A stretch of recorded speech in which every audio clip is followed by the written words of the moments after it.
ବର୍ଷ ଥିଲା 1983 ଯେବେ ଆରବ ସାଗରର ସମୁଦ୍ର ମଝାମଝିକୁ କିଛି ଡାଇଭର୍ସ ମାନେ ଡେଇଁ ପଡ଼ିଲେ। ସେମାନେ ସମୁଦ୍ରର ତଳକୁ କିଛି ଖୋଜିବାକୁ ଯାଇଥିଲେ ଆଉ ତାଙ୍କୁ ସମୁଦ୍ରର ବହୁତ ଗଭୀର ଭିତରେ କିଛି ଏମିତି ମିଳିଲା ଯାହାକୁ ଦେଖିବା ପରେ ସମସ୍ତେ ପୁରା ଆଶ୍ଚର୍ଯ୍ୟ ହେଇଗଲେ।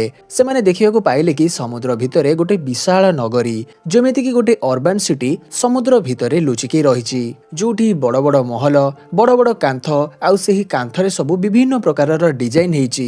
ଏମିତି ନଗରୀ ଦେଖିକି ସେହି ଡାଇଭର୍ସ ମାନେ ପୁରାପୁରି ସକ୍ ହେଇଯାଇଥିଲେ। ସେଠୁ ପଥରର ସାମ୍ପଲ୍ସ ଆଣିକି ରିସର୍ଚ୍ଚ କରିବା ପରେ ଏଇଟା ଜଣା ପଡ଼ିଲା କି ସେହି ପଥର ସବୁ ମହାଭାରତ ସମୟର, ଆଉ ସେହି ନଗରୀଟା ହେଲା ଯୋଉ ନଗରୀ ବିଷୟରେ ମହାଭାରତରେ ବି ଉଲ୍ଲେଖ କରାଯାଇଛି, ଯାହାକୁ ସମସ୍ତେ ଶ୍ରୀକୃଷ୍ଣଙ୍କ ଦ୍ୱାରକା ନଗରୀ ବୋଲି କୁହନ୍ତି। ବିଷ୍ଣୁଜୀଙ୍କ ଚାରିଧାମରୁ ଗୋଟେ ହେଲା ଦ୍ୱାରକା। ଗୁଜରାଟର ଜାମନଗର ଜିଲ୍ଲାରେ ଆରବ ସାଗରର କୂଳରେ ଗୋଟେ ଛୋଟ ସହର, ଯାହାର ନାଁ ହେଲା ଦ୍ୱାରକା, ଯୋଉଠି ହଜାର ହଜାର କୃଷ୍ଣ ଭକ୍ତ କୃଷ୍ଣଙ୍କର କେବଳ ଗୋଟେ ଝଲକ ଦେଖିବାକୁ ଆସିଥାନ୍ତି। ଭଗବତ ପୁରାଣର 10ମ ଅଧ୍ୟାୟ ଅନୁସାରେ କଂସଙ୍କ ବଧ କରିସାରିବା ପରେ ଶ୍ରୀକୃଷ୍ଣ ପୁରା ଯାଦବ ବଂଶଙ୍କ ସହ ମଥୁରାରେ ରହିବାକୁ ଲାଗିଲେ। କଂସଙ୍କ ମୃତ୍ୟୁ ଯୋଗୁଁ ତାଙ୍କ ଶ୍ୱଶୁର ଜରାସନ୍ଧ କ୍ରୋଧିତ ହେଇକି ମଥୁରା ଉପରେ ଆକ୍ରମଣ କରିଦେଲେ। ସେଟା ବି ଥରେ ନୁହଁ କି ଦିଥର ନୁହଁ, 17 ଥର ଆକ୍ରମଣ କରିଦେଲେ। ବାଧ୍ୟ ହେଇକି ଶେଷରେ ଶ୍ରୀକୃଷ୍ଣ ପୁରା ଯାଦବ ବଂଶ ସହ ଆଉ କୋଉଠି ଯିବା ପାଇଁ ସ୍ଥିର କଲେ। ସମୁଦ୍ର ମଧ୍ୟରେ ଗୋଟେ ନଗରୀ କରିବା ପାଇଁ ସମୁଦ୍ର ଦେବଙ୍କୁ ମଧ୍ୟ ଆରାଧନା କଲେ। ସମୁଦ୍ର ଦେବ ପ୍ରସନ୍ନ ହେଇକି ସମୁଦ୍ର ମଝିରେ 12 ୟୋଜନର ଭୂମି ପ୍ରଦାନ କରିଥିଲେ, ଆଉ ତାପରେ ବିଶ୍ୱକର୍ମା ସେହି ଭୂମି ଉପରେ ଦ୍ୱାରକାର ନିର୍ମାଣ କରିଥିଲେ, ଯୋଉଠି ବଡ଼ ବଡ଼ ସୁନ୍ଦରରୁ ଅତି ସୁନ୍ଦର ମହଲ, ବଗିଚା, ରାସ୍ତାଘାଟ ସହ ଦ୍ୱାରକାର ମଝିରେ ସବୁ ମହଲ ଠାରୁ ଆହୁରି ବି ସୁନ୍ଦର ମହଲ କରାଯାଇଥିଲା, ଯୋଉଟା ଶ୍ରୀକୃଷ୍ଣଙ୍କ ମହଲ ଥିଲା। ଯେତେବେଳେ ଏହି ନଗରୀଟି ସମ୍ପୂର୍ଣ୍ଣ ଭାବେ ପ୍ରସ୍ତୁତ ହେଇଗଲା, ସେତେବେଳେ ଶ୍ରୀକୃଷ୍ଣ ତାଙ୍କ ପରିବାର ସହ ପୁରା ଯାଦବ ବଂଶଙ୍କୁ ଦ୍ୱାରକା ନେଇ ଆସିଲେ, ଆଉ ତାପରେ ସେ ମଥୁରା ଯାଇକି ଜରାସନ୍ଧ ସହ ଯୁଦ୍ଧ କରିବାକୁ ଲାଗିଲେ, ଆଉ ବିଜୟ ଲାଭ କରିକି ପୁଣି ଦ୍ୱାରକା ଫେରି ଆସିଲେ, ଆଉ ତାଙ୍କ ପରିବାର ସହ ଖୁସିରେ ରହିବାକୁ ଲାଗିଲେ। କିନ୍ତୁ କଥାରେ କୁହନ୍ତି ନା, ଏହି ପୃଥିବୀରେ ସବୁ ଜୀବମାନେ ସୁଖ ଆଉ ଦୁଃଖର ଚକ୍ରରେ ବାନ୍ଧି ହେଇକି ରହିଛନ୍ତି, ସେମିତି ହିଁ ଶ୍ରୀକୃଷ୍ଣ ବି ଏହି ଚକ୍ରରେ ସାମିଲ ଥିଲେ। କିଛି ସମୟ ପରେ ପାଣ୍ଡବ ଆଉ କୌରବଙ୍କ ଭିତରେ ମହାଭାରତ ଯୁଦ୍ଧ ଆରମ୍ଭ ହେଲା, ଯୋଉଥିରେ ଶ୍ରୀକୃଷ୍ଣ ଅର୍ଜୁନଙ୍କ ସାରଥୀ ରୂପରେ ଭୂମିକା ନିଭେଇଥିଲେ। 18 ଦିନ ପର୍ଯ୍ୟନ୍ତ ଏହି ଭୀଷଣ ଯୁଦ୍ଧ ଚାଲିବା ପରେ ପାଣ୍ଡବମାନଙ୍କ ବିଜୟ ହେଇଥିଲା। ହେଲେ ମହାଭାରତ ସରିବା ପରେ ଯେତେବେଳେ କୌରବଙ୍କ ମାତା ଗାନ୍ଧାରୀ ତାଙ୍କ ପୁତ୍ରମାନଙ୍କର ମୃତ ଶରୀର ଦେଖିଲେ, ସେ ଶ୍ରୀକୃଷ୍ଣଙ୍କୁ ମହାଭାରତ ଯୁଦ୍ଧ ହେବା ପଛର ଦୋଷୀ ବୋଲି ସାବ୍ୟସ୍ତ କଲେ, ଆଉ କ୍ରୋଧରେ ଶ୍ରୀକୃଷ୍ଣଙ୍କୁ ଅଭିଶାପ ଦେଇଦେଲେ କି ଯେମିତି ତାଙ୍କ ପୁତ୍ର ଆଉ ବଂଶଙ୍କ ନିଜ ନିଜ ଭିତରେ ହିଁ ଯୁଦ୍ଧ କରିକି ବିନାଶ ହେଲା, ଠିକ୍ ସେମିତି ଶ୍ରୀକୃଷ୍ଣଙ୍କ ବଂଶର ବି ବିନାଶ ହେବ। ଏକଥା ଶ୍ରୀକୃଷ୍ଣ ବି ଜାଣିଥିଲେ କି ତାଙ୍କ ବଂଶର ବିନାଶ ନିଜ ନିଜ ଭିତରେ ଲଢ଼ିକି ହିଁ ହେବ, ସେଥିପାଇଁ ସେ ହସି ହସି ଏହି ଅଭିଶାପକୁ ସ୍ୱୀକାର ମଧ୍ୟ କରିନେଇଥିଲେ। ହେଲେ ମାତା ଗାନ୍ଧାରୀଙ୍କ ସହ ଆଉ ଗୋଟେ ଅଭିଶାପ ମଧ୍ୟ ଥିଲା, ଯୋଉଟା ଯାଦବ ବଂଶର ସର୍ବନାଶର କାରଣ ପାଲଟିଥିଲା। ଥରେ ଦ୍ୱାରକା ପାଖରେ ଥିବା ଗୋଟେ ପବିତ୍ର ସ୍ଥାନରେ ବଡ଼ ବଡ଼ ସାଧୁସନ୍ଥମାନେ ତପସ୍ୟା କରୁଥିଲେ। ତାଙ୍କୁ ଦେଖିକି ଶ୍ରୀକୃଷ୍ଣଙ୍କ ପୁଅ ଶାମ୍ବ ଆଉ ତାଙ୍କର କିଛି ସାଙ୍ଗମାନେ ମିଶିକି ଋଷିମୁନିଙ୍କ ସହ ଥଟ୍ଟା ମଜା କରିବା ପାଇଁ ଯୋଜନା କରୁଥିଲେ।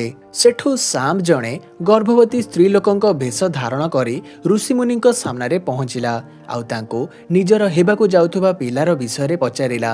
ଋଷିମୁନି ନିଜର ମଜାକ ଉଡୁଥିବାର ଦେଖି କ୍ରୋଧିତ ହେଇଗଲେ, ଆଉ ଶାମ୍ବକୁ ଅଭିଶାପ ଦେଇ କହିଲେ, ତମେ ଗୋଟେ ଲୁହାର ମୂଷଳକୁ ଜନ୍ମ ଦେବ, ଯୋଉଟା ହିଁ ତମ ବଂଶର ବିନାଶର କାରଣ ହେବ। ଯେତେବେଳେ ସେହି ପିଲାମାନେ ଦେଖିଲେ ଶାମ୍ବର କପଡ଼ା ଭିତରେ ଗୋଟେ ସତରେ ଲୁହାର ମୂଷଳ ବାହାରିଲା। ଶ୍ରୀକୃଷ୍ଣଙ୍କ ଅଜା ଉଗ୍ରସେନ ଯେତେବେଳେ ଏହି କଥା ଜାଣିବାକୁ ପାଇଲେ, ସେ ସେହି ଲୁହାର ମୂଷଳଟିକୁ ଭାଙ୍ଗିକି ଟିକ୍ ଟିକ୍ କରିକି ପାଣିରେ ଫୋପାଡ଼ି ଦେଲେ। ହେଲେ ଦୁର୍ଭାଗ୍ୟବଶତଃ ସେହି ଲୁହା ଖଣ୍ଡଟିରୁ ଗୋଟିଏ ଲୁହାକୁ ଗୋଟେ ମାଛଟେ ଗିଳି ଦେଇଥିଲା, ଆଉ ତାପରେ ସେହି ମାଛଟି ମାଛୁଆର ଜାଲରେ ପଡ଼ିଗଲା। ଯେତେବେଳେ ସେହି ମାଛଟିକୁ କଟାଗଲା, ସେହି ମାଛଟିର ପେଟରୁ ସେହି ଲୁହା ଖଣ୍ଡଟି ବାହାରିଲା, ଆଉ ସେହି ଲୁହା ଖଣ୍ଡରେ ଗୋଟେ ଶିକାରୀ ତୀର ତିଆରି କରିଥିଲା। ହେଲେ ସେହି ଲୁହାର ମୂଷଳଟିକୁ ଭାଙ୍ଗିକି ଚୂନା କରିଦେବା ପରେ ବି ଯାଦବ ବଂଶର ବିନାଶ କେମିତି ଘଟିଲା? ଆକ୍ଚୁଆଲି ମାତା ଗାନ୍ଧାରୀଙ୍କ ଅଭିଶାପ ସତରେ ପରିଣତ ହେବାର ସମୟ ଆସିସାରିଥିଲା। ଯାଦବ ବଂଶ ମଦିରା ଆଉ ଜୁଆର ନିଶାରେ ବୁଡ଼ିବାକୁ ଲାଗିଥିଲେ। ଧୀରେ ଧୀରେ ସେମାନେ ନିଜ ନିଜ ଭିତରେ ଲଢ଼ିବା ମଧ୍ୟ ଆରମ୍ଭ କରିଦେଇଥିଲେ। ଶ୍ରୀକୃଷ୍ଣଙ୍କ ପୁଅମାନେ ବି ନିଜ ନିଜ ଭିତରେ ଲଢ଼େଇ କରିବା ଆରମ୍ଭ କରିସାରିଥିଲେ। ଜଣେ ଜଣେ କରି ପୁରା ବଂଶର ବିନାଶ ହେଇଗଲା। ତାଙ୍କ ସହିତ ବଳରାମ ଜୀ ବି ନିଜ ଶରୀରକୁ ତ୍ୟାଗ କରିଦେଇଥିଲେ। ଶ୍ରୀକୃଷ୍ଣ ଏହି ସବୁ ଦେଖିବା ପରେ ମନ ଦୁଃଖ କରିକି ଗୋଟେ ପିପଳ ଗଛ ତଳେ ବସିଥିଲେ। ସେହି ସମୟରେ ଜରା ନାମକ ଜଣେ ଶିକାରୀ ତାଙ୍କୁ ହରିଣ ଭାବିକି ତାଙ୍କ ଆଡ଼କୁ ତୀର ଚଲେଇ ଦେଇଥିଲା। ଇଏ ସେହି ଶିକାରୀ ଥିଲା ଯିଏ ସେହି ମାଛର ପେଟରୁ ବାହାରିଥିବା ଲୁହାରୁ ତୀର ତିଆରି କରିଥିଲା। ସେହି ତୀରଟି ଶ୍ରୀକୃଷ୍ଣଙ୍କ ଗୋଡ଼ ଆଙ୍ଗୁଳିରେ ଯାଇ ବାଜିଲା।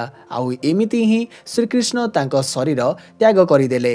ଆଉ ତାପରେ ହିଁ ଦ୍ୱାରକା ନଗରୀ ଆପେ ଆପେ ସମୁଦ୍ର ଭିତରେ ବୁଡ଼ିଗଲା। ବହୁତ ବର୍ଷ ପର୍ଯ୍ୟନ୍ତ ଦ୍ୱାରକାକୁ ଗୋଟେ ମିଛ କାହାଣୀ କହି ନେଗ୍ଲେକ୍ଟ କରିଦିଆଯାଉଥିଲା। ବହୁତ ଖୋଜିବା ପରେ ବି ଏମିତି କୌଣସି ପ୍ରମାଣ ମିଳୁନଥିଲା ଯେଉଁଥିପାଇଁ ଆମ ପୌରାଣିକ କଥାରେ ଥିବା ଏହି ସୁନ୍ଦର ଦ୍ୱାରିକା ନଗରୀ ସତରେ ଥିଲା ବୋଲି କୌଣସି ପ୍ରମାଣ କରାଯାଇପାରିବ। ହେଲେ 1930ରେ ସମୁଦ୍ର ଭିତରେ ଖୋଜାଖୋଜି ଆରମ୍ଭ କରାଗଲା, ଯେଉଁଥିରେ ଦ୍ୱାରକାର ବହୁତ ଅବଶେଷ ମିଳିଥିଲା। 1963ରେ ପ୍ରଥମ ଆର୍କିଓଲୋଜିକାଲ ଏକ୍ଜିବିସନ କରାଗଲା, ଯେଉଁଥିରେ ବହୁତ ସାରା ପୁରୁଣା ପଥର ଆଉ ମୂର୍ତ୍ତି ସବୁ ମିଳିଥିଲା।